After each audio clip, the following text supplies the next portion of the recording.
आता एक ब्रेकिंग बातमी पाहूया। शिवसेना भवनामध्ये नेत्यांची बैठक पार पडती आहे। 3 वाजता आपण पाहतोय पत्रकार परिषद अपेक्षित होती सर्वांची, मात्र त्याआधी शिवसेना भवनामध्ये ही बैठक पार पडती आहे। संजय राऊत, बाळा नांदगावकर आणि इतर नेते आपल्याला या बैठकीत दिसतात। जयंत पाटील देखील या बैठकीमध्ये उपस्थित आहेत।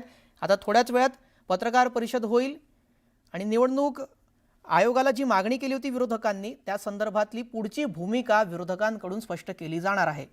त्यासाठी आता या आधीची ही बैठक, उदय जाधव आपले प्रतिनिधी या संदर्भात अधिक माहिती देत आहेत। उदय, काय या बैठकी संदर्भातले अपडेट्स?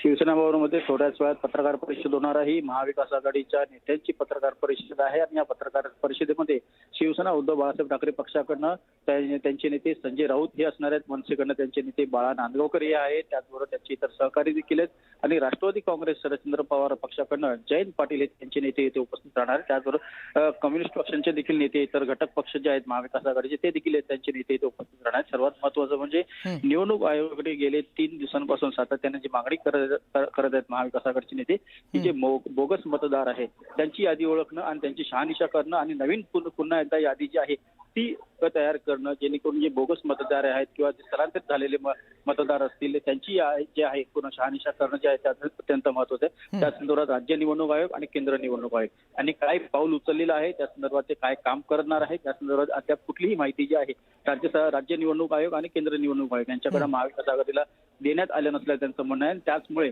आता पुढील रणनीती काय असणार आहे यासाठी महाविकास आघाडीचे नेते शिवसेना भवन येथे पत्रकार परिषद घेणार आहेत।